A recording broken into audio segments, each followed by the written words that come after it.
서울의 한 아파트 단지에서 벌어진 믿을 수 없는 가족 이야기가 많은 사람들의 마음을 울리고 있습니다.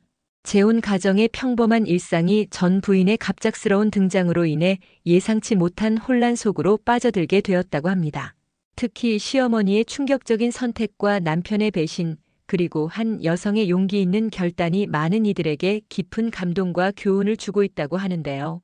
과연 무슨 일이 있었던 걸까요? 지금부터 여러분께 그 특별한 이야기를 전해드리겠습니다. 여기서 잠깐 더 많은 이야기와 재미있는 콘텐츠를 놓치지 않으시려면 지금 바로 구독과 좋아요를 눌러주세요. 여러분의 관심이 저희 채널에게 큰 힘이 됩니다. 30대 후반의 수지는 아침 6시 반에 눈을 떴습니다. 30평 아파트의 안방에서 옆에 누워 자고 있는 남편 태훈의 고른 숨소리를 들으며 오늘도 하루가 시작되는구나 하는 생각을 했어요. 재혼한 지 이제 2년째 여전히 이 집이 완전히 자신의 것이라는 느낌은 들지 않았지만 그래도 평범한 일상이 주는 안정감만큼은 소중했습니다. 엄마 일어났어? 10살 딸 소희의 목소리가 방문 너머로 들려왔어요. 수지는 살며시 일어나 방문을 열었습니다. 소희는 이미 옷을 입고 머리를 단정히 빗고 있었어요. 우리 딸 벌써 다 준비했구나. 아침 뭐 먹고 싶어? 토스트로 할게요. 태훈 아저씨는 안 일어나세요? 아저씨는 좀 더 주무시게 두자. 어젯밤에 늦게 들어오셨거든. 수지는 딸의 손을 잡고 거실로 나왔습니다. 태훈과 결혼하면서 가장 걱정했던 건 소희였어요. 다행히 태훈은 소희를 친딸처럼 아껴줬고 소희도 새아버지에게 서서히 마음을 열어가고 있었습니다. 물론 완전히 가족이 된다는 건 시간이 더 필요한 일이겠지만요. 부엌에서 토스트를 굽고 우유를 데우는 동안 수지는 창문 너머로 보이는 아파트 단지를 바라봤어요. 이곳은 태훈이 혼자 살던 집이었고 결혼과 함께 수진과 소희가 들어온 거였습니다. 처음엔 낯설었지만 이제는 제법 익숙해졌어요. 다 됐다 소희야. 와서 먹자. 네. 소희가 식탁에 앉으며 말했어요. 엄마, 오늘 학교에서 가족사진 전시회 한대요. 우리도 사진 찍어서 내고 싶어요. 그래. 좋은 생각이네. 태훈 아저씨한테도 얘기해보자. 그때 안방에서 태훈이 나왔습니다. 40대 초반의 태훈은 키가 크고 인상이 온화했어요. 회사원답게 단정한 모습으로 넥타이를 매고 있었습니다. 우리 공주님 벌써 아침 먹고 있네. 안녕, 소희야. 안녕하세요, 태훈 아저씨. 태훈은 수진의 어깨에 손을 얹으며 볼에 가벼운 뺨을 맞췄어요. 고마워, 여보. 아침 준비하느라 고생했지? 아니에요. 태훈 씨도 빨리 앉아서 드세요.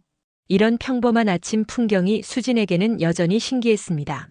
첫 번째 결혼이 파경으로 끝난 후 혼자서 소희를 키우던 지난 5년 동안 이런 평범한 가정의 모습을 다시 경험할 수 있을 거라고는 생각하지 못했거든요.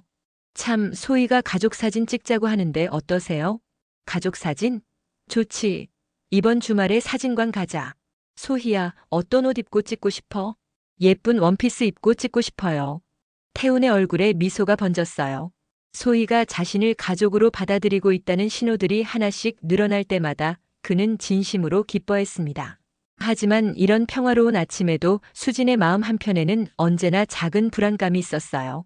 그것은 바로 태훈의 어머니 70대인 옥분 때문이었습니다. 옥분은 아들의 재혼을 탐탁치 않아 했어요. 특히 수진이 이혼녀의 딸까지 딸린 것을 못마땅해 했습니다. 결혼식 때부터 내 아들이 왜 남의 아이까지 키워야 하냐며 노골적으로 불만을 표했거든요. 태훈이 출근 준비를 마치고 현관으로 향하자 수진도 따라 나섰어요. 태훈 씨, 오늘 저녁에 어머니 댁 들릴 예정이죠? 응, 어머니가 몸이 안 좋으시다고 하셔서 얼굴 좀 보러 가려고. 같이 갈래? 수진은 잠시 망설였습니다. 옥분과의 만남은 언제나 긴장됐어요. 소희 학원 데려다 줘야 해서요. 다음에 인사드릴게요. 알겠어. 그럼 저녁 늦게 들어갈 수도 있어. 태훈이 떠난 후 수지는 소희를 학교에 데려다 주고 자신의 일터인 동네 카페로 향했어요. 결혼 전까지 대기업에서 마케팅 업무를 했던 그녀였지만 소희의 육아와 집안일을 병행하기 위해 지금은 파트타임으로 카페에서 일하고 있었습니다. 카페는 아파트 상가 1층에 있는 작은 공간이었어요. 사장인 미영은 수진과 비슷한 또래의 여성으로 역시 아이를 키우는 엄마였습니다. 수진아, 오늘 표정이 좀 어둡네. 무슨 일 있어? 아니에요. 그냥 좀 피곤해서요. 혹시 또 시어머니 일 때문에? 미영은 수진의 사정을 잘 알고 있었어요. 가끔씩 수진이 옥분 때문에 스트레스를 받는다는 걸 들었거든요. 뭐 특별한 일은 없는데 그냥 마음이 편하지 않아요. 아직도 저를 며느리로 인정해주지 않는 것 같아서 시간이 해결해 줄 거야. 태훈 씨가 수진이를 얼마나 아끼는데 어머니도 결국엔 마음을 열어주실 거야. 미영의 위로에 수진은 고개를 끄덕였지만 마음속 불안은 쉽게 가시지 않았어요. 오후 3시경 카페에 손님이 뜸해지자 수진은 잠시 휴식을 취하고 있었습니다. 그때 휴대폰이 울렸어요. 여보세요? 수진아, 나야. 지금 어머니 댁에 있는데. 태훈의 목소리가 평소보다 조금 어둡게 들렸어요. 무슨 일이세요? 어머니 많이 아프세요? 아니야, 몸은 괜찮으신데. 혹시 집에 일찍 들어갈 수 있어? 왜요? 무슨 일 있으세요? 아니야, 그냥. 얘기할 게 좀 있어서. 일찍 들어가자. 전화를 끊고 나서 수진은 뭔가 이상하다는 느낌을 받았어요. 태훈의 목소리에 평소에 없던 긴장감이 있었거든요. 저녁 6시 수진이 집에 도착했을 때 태훈은 이미 돌아와 있었어요. 거실 소파에 앉아 텔레비전을 보고 있었지만 집중하고 있는 것 같지는 않았습니다. 태훈 씨 일찍 오셨네요. 소희는? 학원에서 전화 왔어. 조금 늦는다고. 그래요? 어머니는 어떠셨어요? 태훈은 잠시 망설이다가 수진을 바라봤어요. 여보, 잠깐 앉아봐. 얘기할 게 있어. 수진의 가슴이 두근거리기 시작했습니다. 태훈의 표정이 심각해 보였거든요. 왜요? 무슨 일이에요? 어머니 댁에서 좀 의외의 사람을 만났어. 의외의 사람? 유리를 만났어. 수진의 얼굴이 순간 굳어졌습니다. 유리는 태훈의 전 부인이었어요. 10년 전에 이혼한 후로는 연락도 끊고 지냈다고 들었는데. 유리 씨를요? 어머니 댁에서요? 응. 어머니가 우연히 길에서 만나셨다고 하더라고. 그래서 집에 초대하셨나 봐. 수지는 가슴이 답답해지는 걸 느꼈어요. 옥분이 전 며느리를 집으로 초대했다는 것 자체가 의미심장했거든요. 그래서 뭐, 어떠셨어요? 별다른 얘기는 안 했어. 그냥 안부 정도? 유리도 많이 변한 것 같더라고. 예전보다 많이 야윈 것 같고. 태훈의 목소리에 미묘한 감정이 섞여 있는 걸 수지는 놓치지 않았어요. 그것이 연민인지 아니면 다른 감정인지는 알 수 없었지만요. 앞으로도 만나실 건가요? 아니야, 그럴 일은 없을 거야. 그냥 우연히 마주친 거니까. 하지만 수지는 왠지 모르게 불안한 예감을 떨칠 수 없었어요. 태훈과 유리가 이혼한 이유는 성격 차이라고 들었지만 구체적인 내용은 잘 모르고 있었거든요. 태훈이 과거 얘기를 별로 하려 하지 않았기 때문이었습니다. 그날 밤 수지는 잠자리에 들었지만 쉽게 잠이 오지 않았어요. 옆에서 자고 있는 태훈을 바라보며 복잡한 생각들이 머릿속을 맴돌았습니다. 유리 씨가 다시 나타났다고? 왜 하필 지금에? 수지는 결혼 전에 태훈으로부터 전 부인에 대한 이야기를 조금 들었어요. 유리는 태훈보다 5살 어린 여성으로 결혼 초기에는 행복했지만 점차 서로의 가치관 차이로 갈등이 생겼다고 했습니다. 특히 아이 문제에서 의견이 달랐다고 들었어요. 유리는 아이를 원했지만 태훈은 당시 경제적인 여건상 미루자고 했고 그 문제로 자주 다퉜다고 했습니다. 결국 5년의 결혼 생활 끝에 둘은 조용히 이혼했고 이후 연락을 끊고 지냈다는 것이 수진이 알고 있는 전부였어요. 그런데 왜 갑자기 어머니 댁에? 다음 날 아침 수지는 평소처럼 아침을 준비했지만 마음은 무거웠어요. 태훈도 어딘지 어색해 보였고 소희만 혼자서 밝게 떠들어댔습니다. 태훈 아저씨, 오늘 학교에서 선생님이 가족 이야기 숙제 내주셨어요. 우리 가족 소개하는 거예요. 그래? 뭐라고 쓸 거야? 엄마랑 태훈 아저씨랑 저랑 그리고 할머니까지 4명이라고 쓸게요. 소희의 순수한 말에 수진의 가슴이 찡했어요. 아이는 옥분을 할머니라고 부르며 가족으로 생각하고 있었는데 정작 옥분은 소희를 손녀로 인정하지 않고 있었거든요. 태훈이 출근한 후 수진은 소희를 학교에 데려다주고 카페로 향했어요. 하지만 하루 종일 마음이 편하지 않았습니다. 오후에 미영이 물었어요. 수진아, 오늘 하루 종일 멍해 있네. 정말 무슨 일 있는 거 아니야? 언니, 남편의 전 부인을 만났다면 어떨 것 같아요? 갑자기 그게 무슨 소리야? 태훈 씨 전 부인 말하는 거야? 네. 어제 시어머니 댁에서 만났다고 하더라고요. 미영의 표정이 심각해졌어요. 우연히? 시어머니가 길에서 만나서 집으로 초대하셨다고 해요. 그게 정말 우연일까? 좀 이상하지 않아? 미영의 말에 수진도 같은 생각이었어요. 옥분이 전 며느리를 그냥 우연히 만나서 집으로 데려왔다는 게 뭔가 석연치 않았거든요. 언니 생각에는 어떨 것 같아요? 글쎄, 혹시 시어머니가 아직도 전 며느리를 그리워하시는 건 아닐까? 수진이한테 만족하지 못하시니까. 미영의 추측이 수진의 불안을 더욱 키웠어요. 어머님이 정말 그런 의도였다면. 저녁에 집으로 돌아간 수진은 태훈에게 조심스럽게 물어봤어요. 태훈 씨, 어머니가 평소에 유리 씨 얘기하신 적 있으세요? 유리 얘기? 거의 안 하셨는데. 왜? 그냥 궁금해서요. 어머니가 유리 씨를 어떻게 생각하셨는지.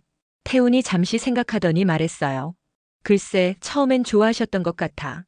유리가 어머니를 잘 모셨거든. 이혼할 때도 어머니가 많이 아쉬워하셨고. 수진의 가슴이 더욱 무거워졌어요. 옥분이 유리를 아쉬워했다는 것은 지금도 그리워하고 있을 가능성이 높다는 뜻이었거든요. 그날 밤 수진은 또다시 잠들지 못했어요. 창밖으로 들려오는 빗소리를 들으며 앞으로 어떤 일이 벌어질지 걱정했습니다. 평범하고 평화로웠던 일상에 균열이 생기기 시작했다는 느낌을 떨칠 수 없었거든요. 며칠 후 수진의 불안감은 현실이 되었어요. 태훈이 다시 어머니 댁에 다녀온 날 저녁 그의 표정이 어두웠거든요. 또 유리 씨 만났어요? 태훈이 고개를 끄덕였어요. 어머니가 유리를 자주 초대하시는 것 같아. 자주요? 이번이 벌써 세 번째야. 어머니 말씀으로는 유리가 요즘 힘들어한다고 하시더라고. 수지는 점점 상황이 심각해지고 있다는 걸 느꼈어요. 이것은 단순한 우연이 아니었습니다. 어머니가 혹시 다른 의도가 있으신 건 아닐까요? 태훈이 수진을 바라봤어요. 그의 눈빛에도 혼란이 보였습니다. 나도 그런 생각이 들어. 하지만 어머니한테 직접 묻기는 힘들죠. 저도 알아요. 그렇게 2년간 쌓아온 평화로운 일상에 첫 번째 균열이 생겼습니다. 그리고 수진은 이것이 시작에 불과하다는 걸 그때는 아직 모르고 있었어요. 수진의 불안이 현실이 되기까지는 그리 오래 걸리지 않았습니다. 태훈이 어머니 댁을 방문한 지 일주일 후 옥분이 직접 수진에게 전화를 걸어왔거든요. 수진아, 나야. 아, 어머니. 안녕하세요. 오늘 저녁에 시간 있니? 집에 좀 와라. 옥분의 목소리는 평소보다 더 차갑게 들렸어요. 수진은 가슴이 두근거리기 시작했습니다. 저녁요? 소희 학원 데려다 줘야 해서. 소희는 태훈이가 데려다 주면 되잖아. 너만 와. 알겠습니다. 몇 시쯤 갈까요? 7시. 저녁 먹고 와. 전화가 끊어진 후 수진은 한동안 휴대폰을 들여다봤어요. 옥분이 자신만 따로 부른다는 것은 뭔가 중요한 얘기가 있다는 뜻이었거든요. 그리고 그 얘기가 유리와 관련된 것일 가능성이 높았습니다. 저녁 7시 수진은 옥분의 집 앞에 서 있었어요. 25평 정도 되는 아파트로 태훈이 어머니를 모시기 위해 마련해드린 집이었습니다. 현관문 앞에서 잠시 망설이던 수진은 초인종을 눌렀어요. 어서 와. 들어와. 옥분이 문을 열어주며 말했어요. 평소보다 단정하게 옷을 입고 화장까지 한 모습이었습니다. 거실로 들어간 수진은 깜짝 놀랐어요. 소파에 낯익은 여성이 앉아 있었거든요. 30대 초반으로 보이는 그 여성은 긴 머리를 단정하게 묶고 검은색 원피스를 입고 있었습니다. 안녕하세요. 여성이 일어나며 인사했어요. 수진은 즉시 알 수 있었습니다. 이 사람이 바로 유리라는 것을. 안녕하세요. 수진도 어색하게 인사를 받았어요. 유리는 생각했던 것보다 더 아름다운 여성이었습니다. 큰 눈에 오뚝한 코 그리고 고급스러운 분위기까지. 수진은 왜 태훈이 이런 여성과 이혼했는지 궁금해졌어요. 앉아 수진아. 차 마실래? 옥분이 친절하게 말했지만 수진은 그 친절함 뒤에 숨겨진 의도를 눈치챘습니다. 괜찮습니다, 어머니. 유리야, 너는 차 더 마실래? 네, 어머니. 감사합니다. 유리가 옥분을 어머니라고 부르는 걸 들은 수진의 가슴이 답답해졌어요. 이혼한 지 10년이나 됐는데도 여전히 그런 호칭을 쓴다는 것이 의미하는 바를 알 것 같았거든요. 옥분이 부엌에서 차를 준비하는 동안 거실에는 어색한 침묵이 흘렀습니다. 수진과 유리는 서로를 슬쩍슬쩍 바라보면서도 말을 꺼내지 못했어요. 수진 씨, 처음 뵙겠습니다. 저는 유리예요. 유리가 먼저 말을 걸었어요. 그녀의 목소리는 부드럽고 차분했습니다. 네, 저도. 태훈 씨한테 얘기 들었어요. 아, 그러셨구나. 태훈 오빠. 아니, 태훈 씨 잘 지내시죠? 유리가 태훈 오빠라고 부르다가 말을 바꾼 것을 수지는 놓치지 않았어요. 10년이 지났어도 여전히 그에게 애정이 남아있다는 신호 같았거든요. 네, 잘 지내요. 소희도 잘 크고 있고요. 유리가 소희의 이름까지 알고 있다는 사실에 수지는 놀랐어요. 옥분이 얼마나 자세히 얘기해줬는지 짐작할 수 있었습니다. 네.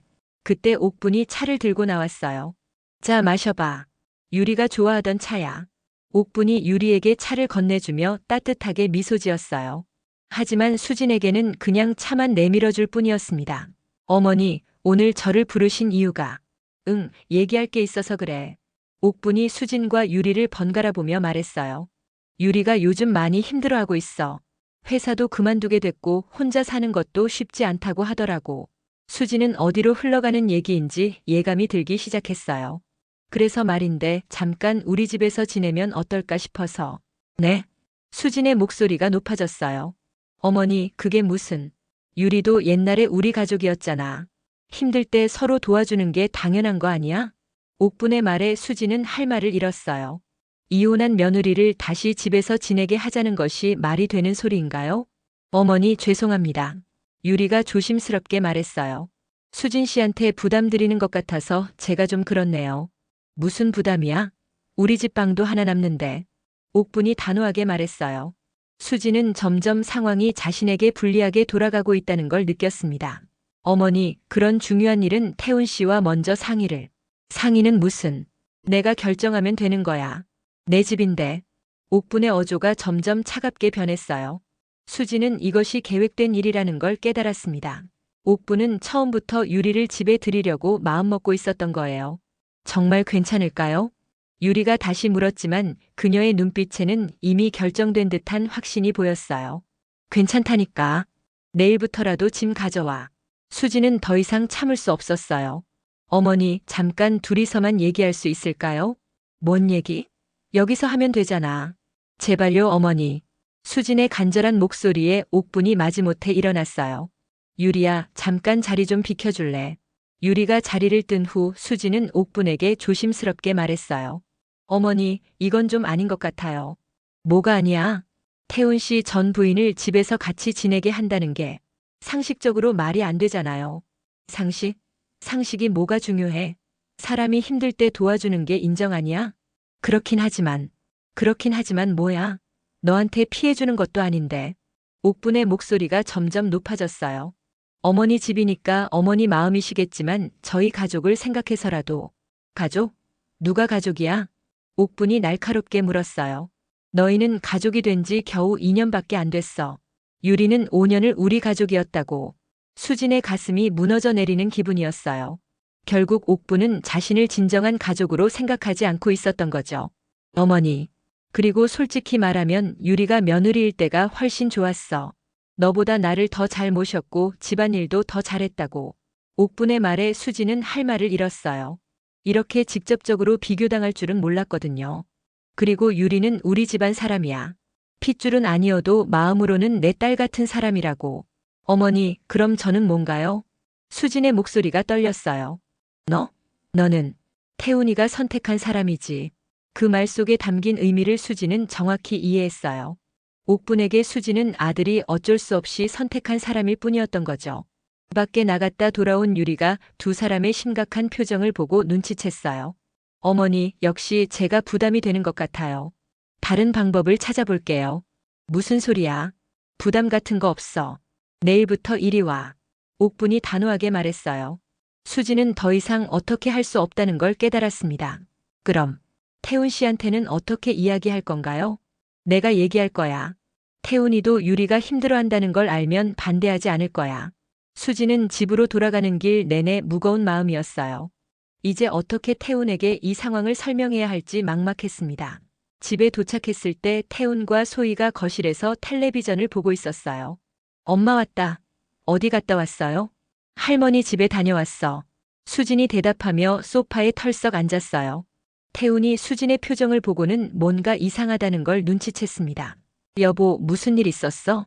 소희야, 방에 가서 숙제 좀 하고 있을래? 네. 소희가 방으로 들어간 후 수진은 태훈에게 오늘 있었던 일을 모두 얘기했어요. 태훈의 표정이 점점 어두워졌습니다. 어머니가 정말 그런 말씀을 하셨다고. 네. 내일부터 유리 씨가 어머니 집에서 지내게 된다고 하시더라고요. 태훈이 머리를 감싸 쥐며 한숨을 쉬었어요. 이럴 줄 알았어. 어머니가 요즘 유리 얘기만 하시더라니. 당신은 어떻게 생각해요? 당연히 반대야. 말도 안 되는 소리지. 태훈의 대답에 수지는 조금 안심했어요. 그럼 어머니한테 말해주세요. 그럴게. 내일 당장 어머니한테 가서 얘기할 거야. 하지만 다음날 태훈이 어머니 댁에 다녀온 후의 표정은 더욱 어두웠어요. 어떻게 됐어요? 어머니가 들어주지 않으셔. 뭐라고 하시던가요? 유리가 정말 힘든 상황이라고 하시면서 옛 며느리를 도와주는 게 뭐가 잘못이냐고 하시더라고. 태훈이 깊은 한숨을 쉬었어요. 그리고 솔직히 말하면 유리가 더 나은 며느리였다고도 하셨어. 수진의 가슴이 다시 한번 무너져 내렸어요. 그럼 어쩌죠? 일단 지켜보자. 어머니 성격상 며칠 지나면 마음이 바뀔 수도 있어. 하지만 수진은 그렇게 간단한 문제가 아니라는 걸 직감적으로 알고 있었어요. 옥분의 눈빛에서 강한 의지를 봤거든요. 그리고 수진의 직감은 맞았습니다. 사흘 후 유리는 정말로 옥분의 집으로 이사했거든요. 태훈이 어머니 댁에서 돌아와 말했어요. 유리가 이사 왔어. 정말요? 어머니가 방까지 예쁘게 꾸며주셨더라고. 마치 딸 방을 꾸미듯이. 수지는 이제 정말로 심각한 상황이 되었다는 걸 깨달았어요.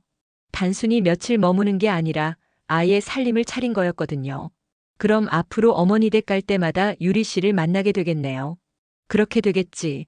태훈의 목소리에도 고민이 깊어 보였어요. 그날 밤 수지는 잠들기 전에 태훈에게 물어봤어요.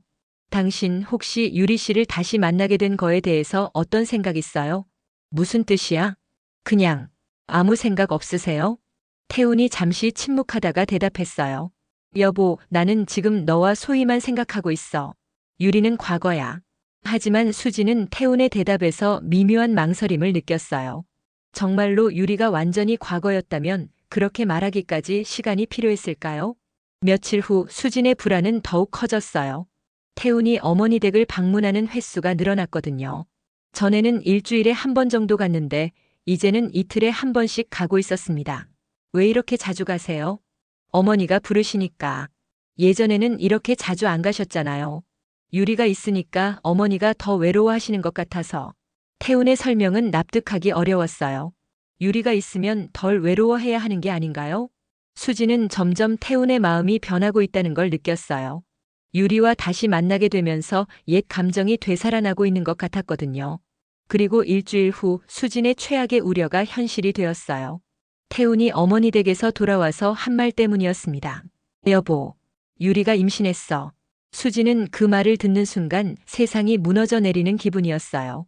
뭐라고요? 유리가 임신 3개월이래. 그럼 아이 아버지는?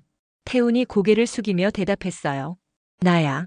그 순간 수진의 머릿속이 하얗게 변했습니다. 2년간 쌓아올린 모든 것이 한순간에 무너져 내리는 것 같았어요. 언제 그런 일이?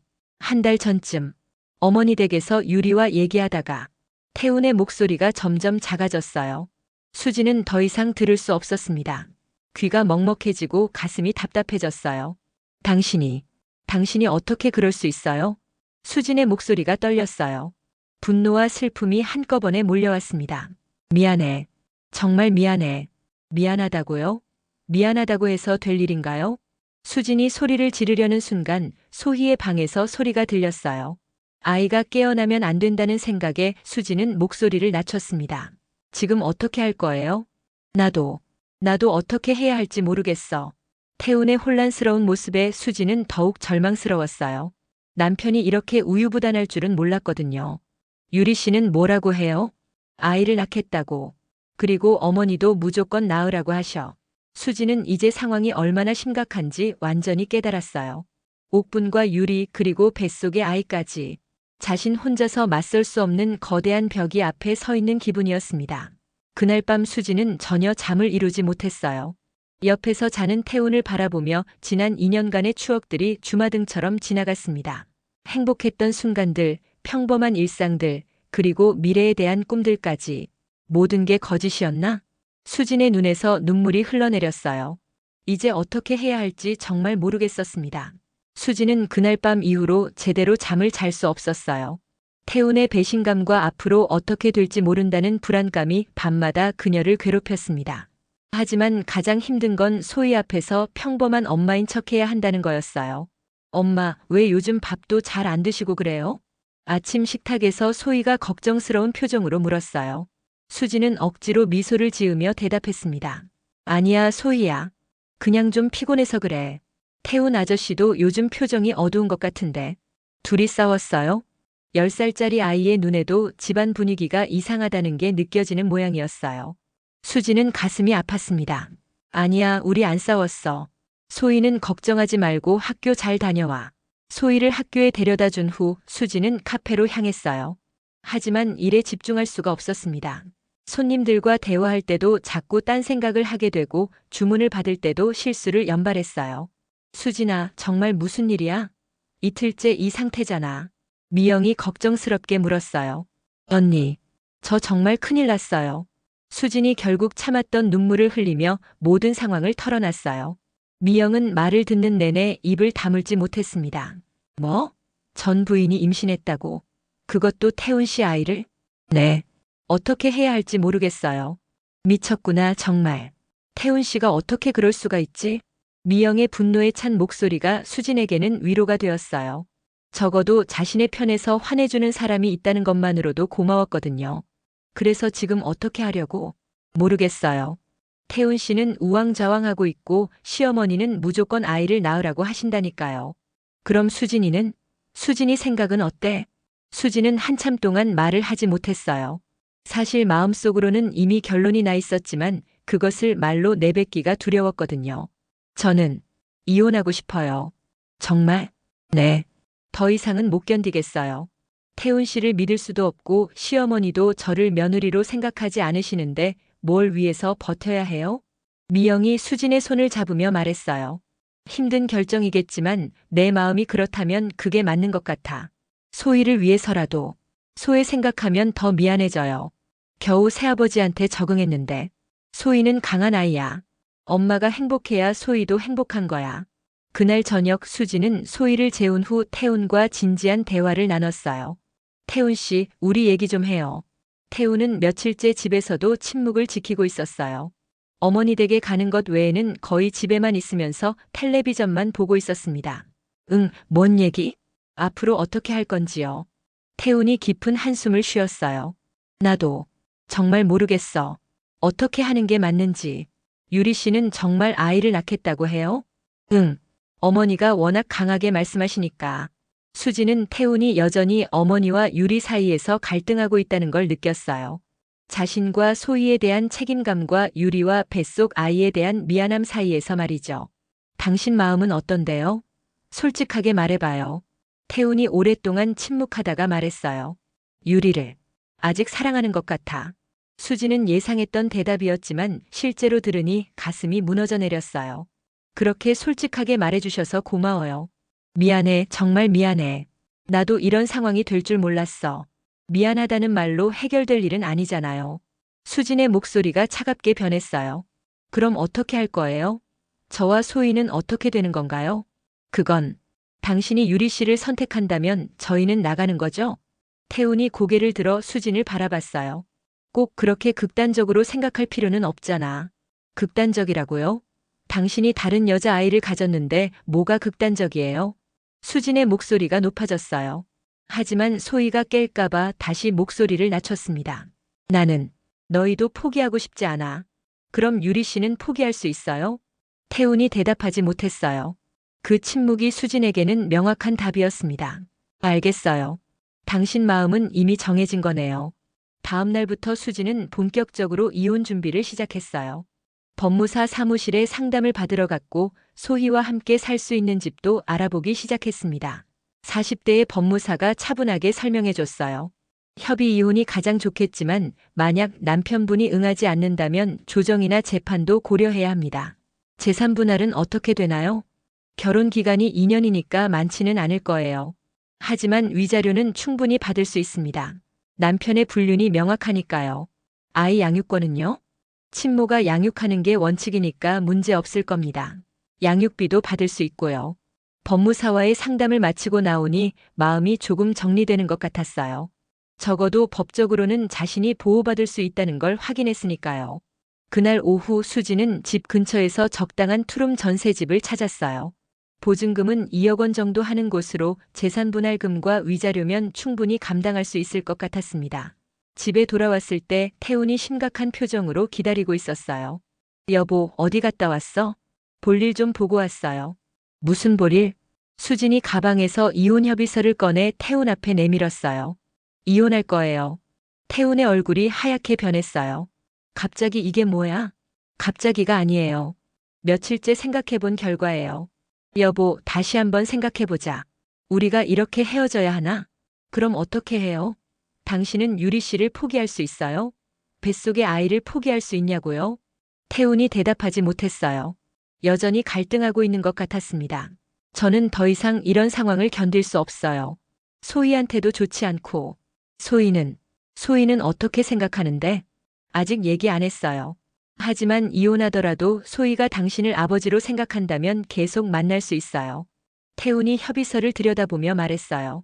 조건들이 너무 가혹한 것 같은데. 가혹하다고요? 당신이 한 일에 비하면 양반이에요. 수지는 이혼 협의서에 재산분할금 5천만 원, 위자료 3천만 원, 소희 양육비 월 100만 원을 적어놨어요. 이 정도는 받을 자격이 있다고 생각해요. 돈이 문제가 아니라. 그럼 뭐가 문제예요? 우리가 정말 이렇게 끝나야 하나 싶어서. 태훈의 목소리에 미련이 섞여 있었어요. 하지만 수진의 마음은 이미 굳어 있었습니다. 당신이 선택한 거예요. 저를 배신하고 다른 여자를 택한 건 당신이잖아요. 그때 소희가 방에서 나왔어요. 엄마, 태훈 아저씨 싸우는 거예요?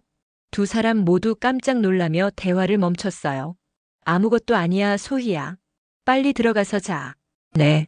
소희가 다시 방으로 들어간 후 태훈이 말했어요. 소희한테는 언제 얘기할 거야? 이혼이 확정되면 그때 얘기할 거예요. 며칠만 시간을 줘. 생각해 볼 시간을. 수진이 고개를 저었어요. 더 이상 시간은 없어요. 유리 씨 배가 불러올수록 상황은 더 복잡해져요. 그럼 일주일만. 일주일 후에 답을 줄게. 수지는 태훈의 간절한 눈빛을 보며 마지못해 끄덕였어요. 일주일 후에도 대답 못하시면 그냥 조정 신청 넣을 거예요. 그 일주일 동안 집안 분위기는 최악이었어요. 태훈은 거의 매일 어머니 댁에 다녀왔고 수지는 혼자서 소희를 돌보며 이사 준비를 계속했습니다. 어느 날 오후 옥분이 갑자기 집에 찾아왔어요. 수지는 깜짝 놀랐습니다. 옥분이 자신들 집에 온 건 몇 달 만의 일이었거든요. 어머니, 어떡해. 너랑 할 얘기가 있어서 왔어. 옥분의 표정이 평소보다 더 차가워 보였어요. 거실에 앉은 옥분이 단도직입적으로 말했습니다. 이혼 협의서 얘기 들었어. 네. 정말 이혼할 거야? 네, 그럴 예정이에요. 옥분이 씁쓸하게 웃었어요. 역시 내 생각이 맞았어. 너는 우리 가족이 아니야. 어머니, 진짜 가족이라면 이런 어려운 상황에서도 함께 해결책을 찾으려고 할 텐데 너는 그냥 도망가려고만 하네. 수진의 가슴이 아팠어요. 하지만 참지 않기로 했습니다. 도망간다고요? 제가 뭘 잘못했는데요? 태훈이가 실수했다고 해서 가정을 파괴할 거야? 실수라고 하시는군요. 다른 여자아이를 가지는 게 실수라고요? 남자들은 원래 그래. 조금 너그럽게 봐줄 수는 없어. 옥분의 말에 수지는 어이가 없었어요. 어머니, 지금 뭐라고 하시는 거예요? 유리가 아이를 낳으면 너도 그 아이를 키우면 되잖아. 다 같은 가족인데. 말도 안 되는 소리 하지 마세요. 수진의 목소리가 높아졌어요. 어머니는 처음부터 저를 며느리로 인정하지 않으셨잖아요. 유리 씨만 생각하고 계시고. 그래, 인정해. 유리가 더 나은 며느리였어. 너보다 훨씬.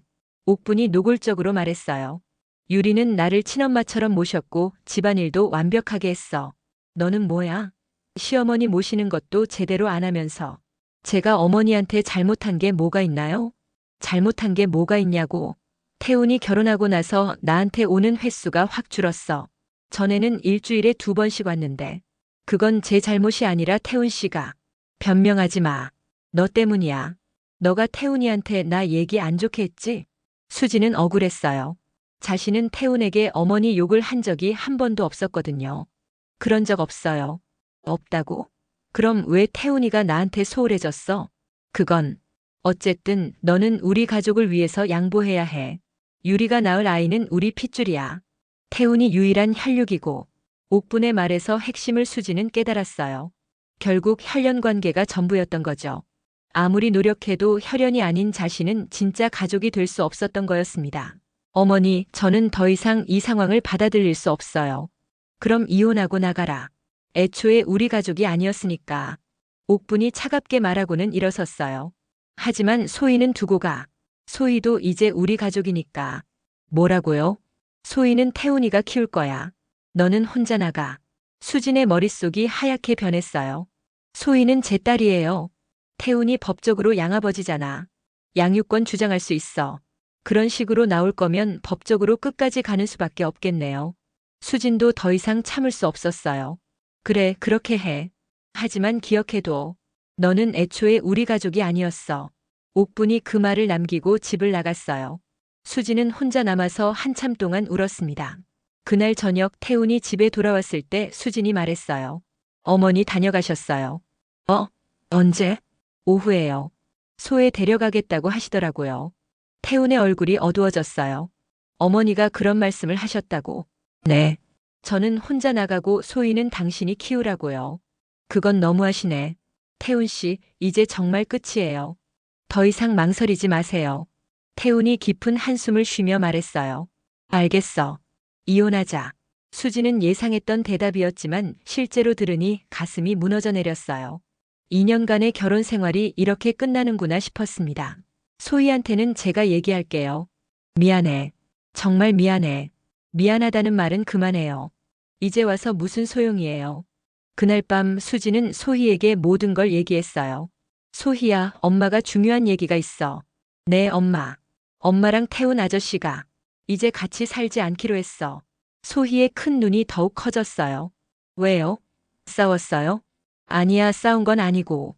어른들 사정이 있어서. 그럼 저는 어떻게 되는 거예요? 소희는 엄마랑 같이 살 거야.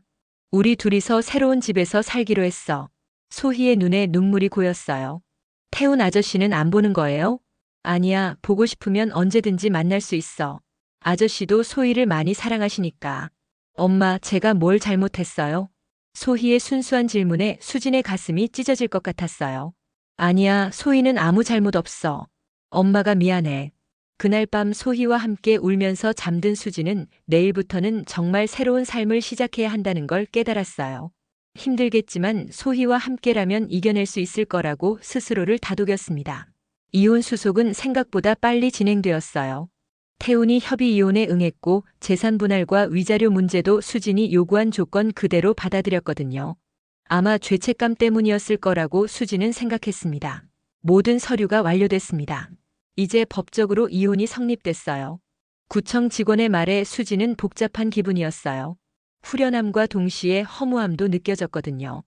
2년간의 결혼 생활이 이 한 장의 서류로 끝나는구나 싶었습니다. 집으로 돌아가는 길에 수진은 태훈에게 문자를 보냈어요. 이혼 완료됐어요. 이사는 이번 주말에 할 예정이에요. 곧 태훈에게서 답장이 왔습니다. 알겠어. 그래도 소의 마지막 인사는 꼭 하고 싶어. 수지는 그 정도는 허락해줘야 한다고 생각했어요. 태훈이 소희를 진심으로 아꼈던 건 사실이었으니까요. 새로운 집은 학교에서 10분 거리에 있는 투룸 전세였어요. 보증금 2억 원의 월세 없는 조건으로 수진이 받은 재산분할금과 위자료로 충분히 감당할 수 있는 곳이었습니다. 작지만 깨끗하고 햇볕도 잘 들어오는 좋은 집이었어요. 엄마, 여기가 우리 새 집이에요? 이사 당일 소희가 새 집을 둘러보며 물었어요. 아이는 생각보다 담담하게 상황을 받아들이고 있었습니다. 응, 어때? 마음에 들어? 네. 제 방도 있고 좋아요. 소희의 밝은 반응에 수지는 안도했어요. 아이가 상처받지 않을까 가장 걱정했었거든요. 이삿짐을 정리하던 중 태훈이 찾아왔어요. 손에는 소희가 좋아하는 케이크를 들고 있었습니다. 소희야, 아저씨 왔어. 태훈 아저씨. 소희가 달려가서 태훈을 안았어요. 태훈의 눈가에 눈물이 맺혔습니다. 우리 공주님, 새 집은 어때? 마음에 들어? 네. 정말 좋아요.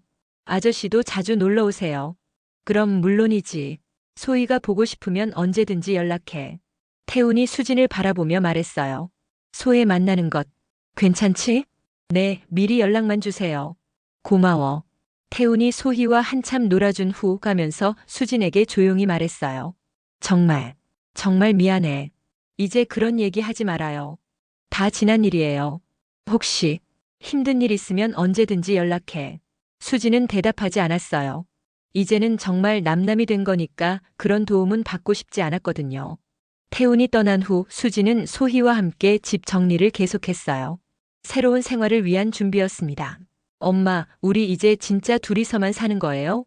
응, 그런데 무섭지 않지? 엄마랑 소희가 함께면 뭐든 할 수 있어. 저는 안 무서워요. 엄마가 있으니까요. 소희의 말에 수지는 가슴이 뭉클했어요. 이 아이를 위해서라도 열심히 살아야겠다고 다짐했습니다. 일주일 후 수지는 새로운 직장을 구했어요.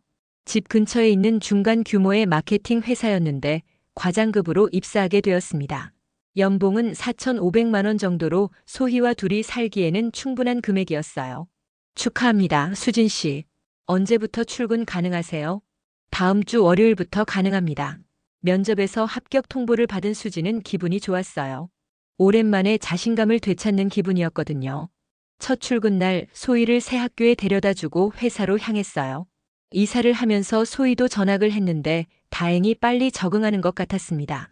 안녕하세요. 오늘부터 마케팅팀에서 일하게 된 수진입니다. 새로운 동료들이 따뜻하게 맞아주었어요. 팀장인 40대 후반의 김 부장은 경험이 풍부한 여성이었고 수진에게 많은 도움을 주겠다고 약속했습니다. 수진 씨, 이력서 보니까 대기업에서 경력이 많으시네요. 우리 회사에 큰 도움이 될 것 같아요. 열심히 하겠습니다. 일을 시작한 지 한 달쯤 되었을 때 수지는 회사 생활이 생각보다 재미있다는 걸 깨달았어요. 동료들도 좋았고 일도 자신에게 잘 맞았습니다. 무엇보다 경제적으로 독립했다는 성취감이 컸어요. 수진아, 요즘 표정이 훨씬 밝아졌다. 주말에 미영과 만났을 때 그녀가 말했어요. 정말요? 응, 예전에는 항상 뭔가 걱정스러워 보였는데 지금은 자신감 있어 보여. 아마 제 일을 하고 있어서 그런 것 같아요. 남편에게 의존하지 않고 제 힘으로 살아간다는 게 이렇게 좋은 기분인 줄 몰랐어요. 그렇지. 여자도 경제적으로 독립해야 진짜 자유로워지는 거야. 미영의 말에 수지는 고개를 끄덕였어요. 정말로 그런 것 같았거든요. 그런데 태훈 씨는 어떻게 지내? 소식 들었어? 소혜 만날 때 가끔 안부 정도 물어보죠. 유리 씨랑 잘 지내는 것 같더라고요. 실제로 태훈은 한 달에 2번 정도 소희를 만나러 왔어요. 처음에는 어색했지만 이제는 자연스러워졌습니다. 소희도 태훈을 여전히 좋아했고 수진도 그 관계를 유지하는 게 아이에게 좋다고 생각했어요. 유리 씨는 아이 잘 낳았다며? 네, 지난달에 낳았다고 들었어요. 아들이래요. 시어머니는 좋아하시겠네. 그럼요. 손자라서 완전히 하늘나라죠. 수지는 더 이상 그 소식들이 아프지 않았어요. 오히려 잘 됐다 싶었습니다. 그들이 행복하면 자신도 마음 편하게 새로운 삶을 살 수 있으니까요. 여름이 되었을 때 수지는 소희와 함께 부산 해운대로 여행을 갔어요. 이혼 후 처음으로 떠나는 여행이었습니다. 엄마, 바다다. 정말 넓다. 소희가 해변에서 신나게 뛰어다녔어요. 아이의 밝은 모습을 보니 수진도 마음이 가벼워졌습니다. 소희야, 사진 찍자. 네. 모녀가 바다를 배경으로 사진을 찍었어요. 둘 다 환한 미소를 짓고 있었습니다. 엄마, 우리 정말 행복하죠? 응, 정말 행복해. 그 말이 거짓이 아니라는 걸 수지는 알 수 있었어요. 정말로 지금이 행복했거든요. 가을이 되었을 때 수진에게 회사에서 승진 소식이 들려왔어요. 수진 과장님 축하드려요. 차장으로 승진하셨어요. 정말요? 네, 그동안 워낙 열심히 하셔서요. 연봉도 6천만 원으로 올라갑니다. 수지는 기뻐서 어쩔 줄 몰랐어요. 이혼한 지 겨우 8개월 만에 이런 성과를 낼 줄은 몰랐거든요. 집에 돌아가서 소희에게 소식을 전하자 아이도 무척 기뻐했어요. 엄마 짱, 우리 치킨 시켜 먹어요. 좋아, 오늘은 특별한 날이니까. 그날 밤 치킨을 먹으며 수지는 지난 1년을 돌아봤어요. 태훈과의 결혼부터 이혼까지 그리고 새로운 시작까지. 힘든 일도 많았지만 결국 이겨내고 더 강해진 자신을 발견할 수 있었습니다. 겨울이 되었을 때 태훈이 소희를 만나러 왔을 때의 일이에요. 수진아, 잠깐 얘기 좀 할 수 있을까? 무슨 얘기요? 유리랑 결혼하기로 했어요. 수지는 예상했던 소식이었지만 실제로 들으니 복잡한 기분이었어요. 축하해요. 고마워. 그리고 정말 미안했어. 지금 생각해보니 당신한테 너무 못했던 것 같아서. 이제 와서 그런 얘기 하지 말아요. 다 지난 일이고 저도 지금 잘 살고 있어요. 그래도 태훈 씨, 이제 정말 각자 다른 사람이 됐으니까 과거 얘기는 그만해요. 유리 씨와 행복하게 사세요. 태훈이 고개를 끄덕이며 말했어요. 소희는 계속 만날 수 있지? 물론이에요. 소희에게는 좋은 아저씨니까요. 그렇게 태훈과의 마지막 대화가 끝났어요. 수지는 정말로 모든 것이 정리되었다는 느낌을 받았습니다. 크리스마스가 다가왔을 때 수지는 소희와 함께 작은 파티를 열었어요. 집을 예쁘게 장식하고 케이크도 직접 만들었습니다. 엄마, 올해 정말 많은 일이 있었네요. 그렇지? 우리 둘 다 많이 달라졌어. 저는 엄마가 더 밝아진 것 같아요. 예전에는 가끔 슬퍼 보였는데 지금은 항상 웃어요. 소희의 말에 수지는 가슴이 뭉클했어요. 아이가 자신의 변화를 이렇게 정확하게 봐주다니. 소희도 많이 성장했어. 이제 정말 의젓한 언니 같아. 엄마, 내년에는 더 좋은 일들이 많이 생길까요? 그럼 당연하지. 우리가 이렇게 열심히 살고 있는데. 그날 밤 소희를 재우고 나서 수지는 혼자 와인을 한 잔 마시며 창밖을 바라봤어요. 새 집에서 보는 첫 번째 크리스마스였습니다. 1년 전을 생각해보니 격세지감이 들었어요. 그때는 태훈과 소희, 그리고 자신까지 3명이 함께 크리스마스를 보냈었거든요. 하지만 지금 이 순간이 더 편안하고 행복했습니다. 정말 다행이다. 그때 이혼을 결심하길 잘했어. 수지는 스스로에게 고마웠어요. 어려운 결정이었지만 용기를 낸 덕분에 지금의 행복을 찾을 수 있었거든요. 새해가 되었을 때 수지는 소희와 함께 새로운 계획을 세웠어요. 올해는 뭐 하고 싶어, 소희야? 태권도 배우고 싶어요. 그리고 피아노도요. 좋아, 다 해보자. 엄마는 영어 공부 다시 시작할 거야. 영어요? 왜요? 더 좋은 회사로 이직하고 싶어서. 우리 더 좋은 집으로 이사 가자. 와, 좋아요. 모녀의 대화에는 미래에 대한 희망이 가득했어요. 과거의 상처는 이제 정말로 아물어가고 있었습니다. 몇 달 후 수지는 정말로 더 좋은 회사로 이직했어요. 외국계 회사의 마케팅 디렉터 자리였고 연봉도 8천만 원으로 올랐습니다. 수진 디렉터님 환영합니다. 새로운 직장에서의 첫날, 동료들이 따뜻하게 맞아주었어요. 수지는 자신감에 차서 일을 시작했습니다. 그리고 그해 여름 수지는 소희와 함께 더 좋은 아파트로 이사했어요.